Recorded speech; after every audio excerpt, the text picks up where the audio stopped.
Morning.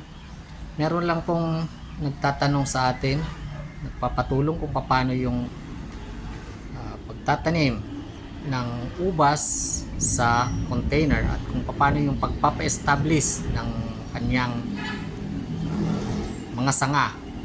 Si Ma'am Sherry Trinidad. Ma'am Sherry, shout out sa inyo. Ito po, ito po yung pinakamabilis kasi Ma'am Sherry na kasagutan sa inyo. Instead po na sasagot ko sa inyo through text messaging or sa messenger, ito na lang po, ito para mas mabilis ninyo maintindihan. Ito po ma'am, ganito po yun. Ito po kasi, itong tanim kong ito, ang pagkakaiba natin sa inyo po yata ay self-rooted. Itong sa akin ay grafted ito. Yung rootstock nito ay katawba at saka yung sayon nito ay manicure finger. So, ito po, dito po ako nag-graft.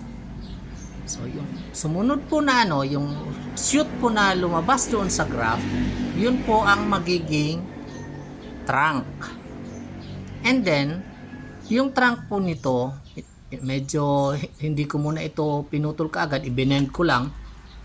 And then, after ko na ma-bend, pin-establish ko muna, and then, nag-cut back po ako. Since nasa container lang po ito, so hindi natin kinakailangan na napakahaba ng trunk.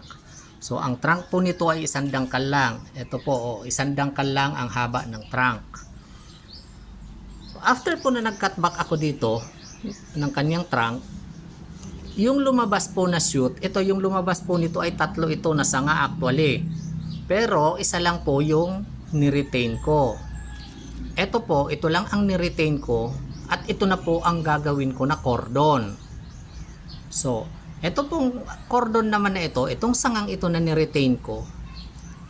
After po nito na na umabot ito ng 8 or 10 leaves yata, ikinatbak ko po ito sa panglima na dahon. Ayan po, dito ako nagputol. So, bilangin po natin yung buds niya. Mula po sa pinaka-base, ito, 1, 2, 3, 4, at ayan, pang-5. Kinat ko na po yung tip niyan dito. So, pagkakat ko po ng tip, yung kanyang mga side shoots uli, ito na po yung ipina-establish ko naman. Nagtira lang ako ng 4 na side shoots. Yung side shoot po dito sa pinaka-base ay tinanggal ko kasi hindi po yan pwedeng patuluyin. Yung sumunod po na side shoot, ni-retain ko na. 4 yan. 1, 2, 3, 4. Pag nasa container po ang ubas, hindi po tayo kinakailangan na magpahabam ng husto ng kanyang cordon. Hindi natin kinakailangan unless po na gagawa kayo ng trellis.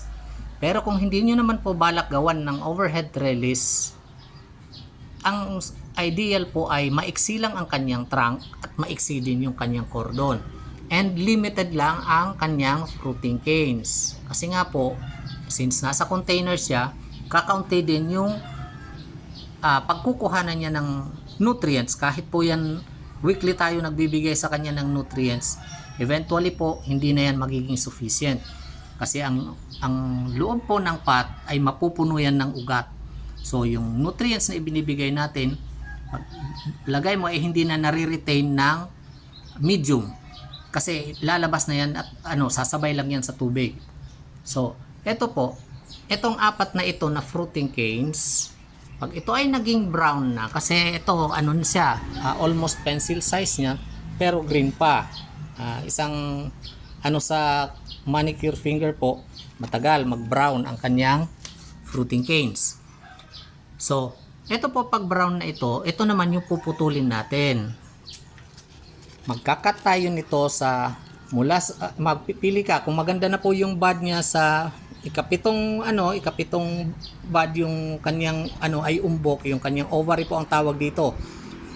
Pag umbok na po ito, sa ikapito pwede kayo mag-cut. Pero sa experience ko po, itong manicure finger ay usually namumulaklak sa ikawalong bud. So, ito magkakat ako nito sa pang-8 bud. So magbibilang ka po uli mula sa unang bud niya. Bilangin niyo 1 2 3 4 5 6 7 8. So ito po yung pang-8. Dito po natin siya sa part na ito puputulin. Para po paglabas ng kanyang bagong talbos, may kasamang bulaklak.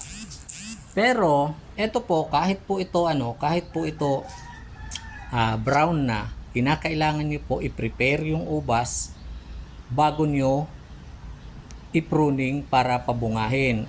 Ano pong preparation? Dapat po bigyan nyo siya ng nutrients na mataas yung phosphorus at mataas na din yung potassium. Yung nitrogen po, control na lang kasi hindi niya na kailangan ng masyadong nitrogen. Ang kailangan niya na po ay potassium at saka phosphorus para po matrigger na magbigay ng bulaklak. Yan. Sana po naintindihan ninyo yung aking paliwanag doon sa katanungan ninyo na kung alin yung papatuloyin ninyo doon sa sanga na tumubo doon sa pinutol ninyong trunk ng inyong ubas. So ganito po yung sa inyo meron tumubo dito sa baba na ito, tanggalin ninyo. Yung nandun sa itaas na dalawa, magtira lang kayo ng isa at yun ang patuloyin ninyo at magiging cordon na yon.